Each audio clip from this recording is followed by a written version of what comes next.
Success as a real estate agent. Back to where we left off. Chapter 8, creating leads with third-party websites. The real estate industry has historically been in control of real estate information and access to that information. That all changed as the online presence of real estate grew. When local multiple listing services began to sell access to the information to third parties, the new age of real estate information access was born for buyers and sellers. This big change has created both opportunities and challenges for real estate companies and agents. Because you don't control the information and its access, your value proposition needs to be different than it is in the past. Previously, the consumer was forced to rely on an agent to understand what properties might be for sale. Access background information on those homes, discover what the sellers paid for them, and even find out what the taxes are on the properties. Now, the consumer can get all the information without an agent. The monopoly of information is gone, and agents must sell their value based on experience, knowledge, expertise, negotiating prowess, and more. Some companies are trying to gain back control of yesteryear, but not allowing the MLS a direct syndication of their listing to third-party websites. Though I understand their frustration with the current state of third-party sites using the company's listing inventory to create leads of buyers and sellers. And those leads then, in effect, are being sold back to the company and agents through monthly services, zip code exclusively per lead costs, and referral fees. I personally believe the time for prospective strategies is long over. That train left the station years ago. Any agent or company that doesn't allow open access and syndication of their listings is not doing what is best for their client, the seller. I personally believe the third-party companies are just too powerful and with too many eyeballs. Using them to search for homes online, agents have to work effectively with these third-party websites rather than remove their listings from them, as some companies have done. Our job as agents is to expose our listings to the wider group of buyers and agents. This increases the odds for our sellers that their home will sell and for market value or higher. The elephant in the room, third-party real estate sites. There's clear frustration with companies like Zillow and Realtor.com.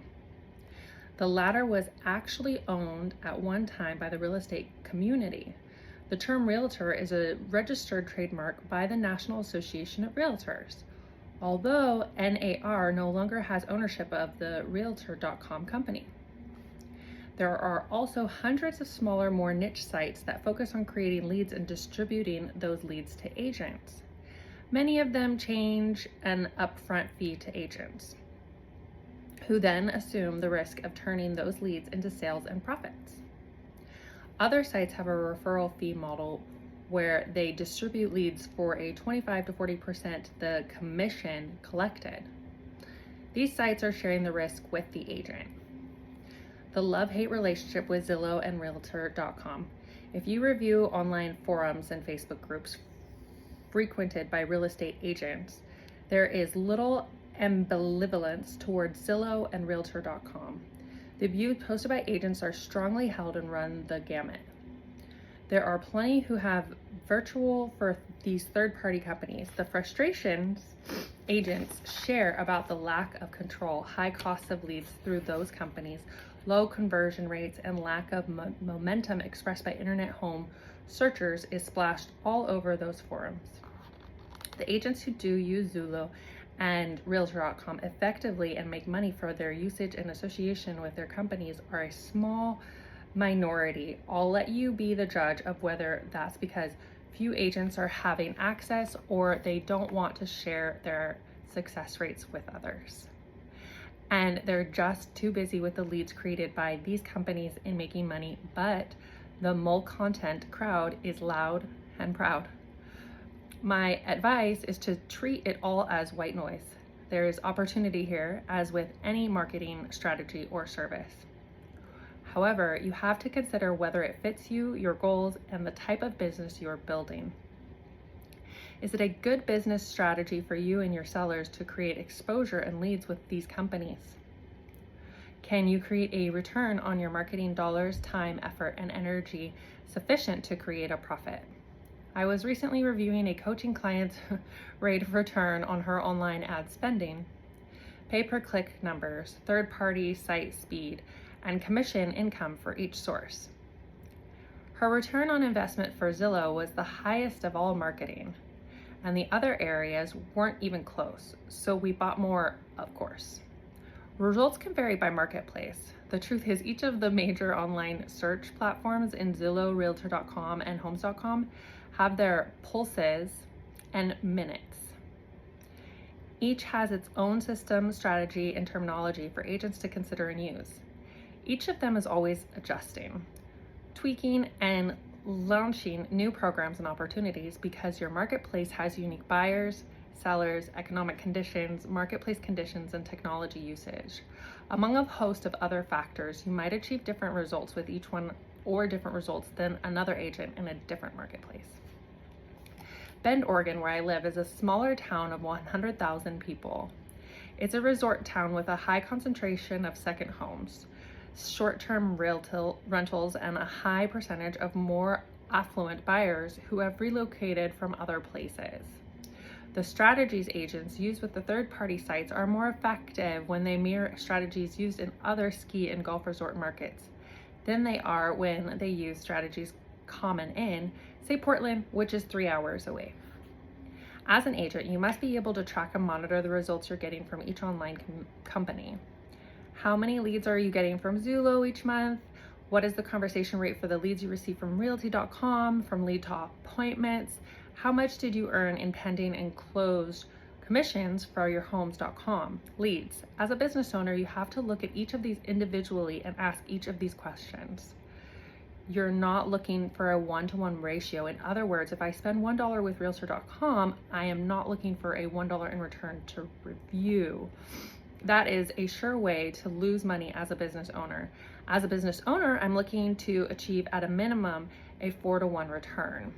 In the real estate business, the cost for my time will eat,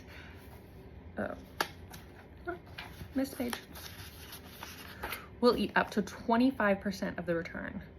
25% will be for expenses and overhead. 25% will likely go to federal and state taxes. What I'm left with if I manage a 4-to-1 ratio is 25% profit in profit. That is why 4.1 is bare minimum. Too frequently, agents view an expenditure in terms of, I only need one transaction to pay for this marketing. That doesn't factor in your time, overhead, and profit margin. Any business that is going to have longevity needs to create profits. When you're investing in marketing and lead generation, you need at a minimum 4 to 5 times return, in my view, to achieve a good profit margin. The only way to determine that is to monitor and track numbers and to try something for a reasonable period of time, especially with third-party online lead generation strategies. It will be 6 months before you will know if you are going to be profitable because of the delay in income. With online buyers having a longer sales cycle due to transactions needing to close, at the 6-month mark, you have to look at both closed dollars and pending dollars based on your portal leads. You might even look at the people you are actually showing houses to from Zillow, Realtor.com, and Homes.com and determine the odds that they'll buy and close in the next few months. As agents, using sound business evaluation skills is your only option. Zillow, the white whale of real estate. Zillow has more unique visitors than both Realtor.com and Homes.com combined. If you're thinking of widening into the waters of third-party sites for a lead generation, you must take a serious look at Zillow. You will notice that I devote a lot more space here to Zillow than Realtor.com and Homes.com. If I do that for a couple of reasons. The first reason is that it is the largest and most powerful of the three. To me, Zillow has earned the lion's share of the discussion because of its power. The second reason is that the three have practices in common. They all work to innovate new ways to create leads, capture online searchers, agents, and companies, and they copy each other's ideas and strategies. Because of that, some of what I say about Zillow also applies to the other two. It would be redundant to write as much as Realtor.com and Homes.com. Thank you so much for catching up on success as a real estate agent. See you later.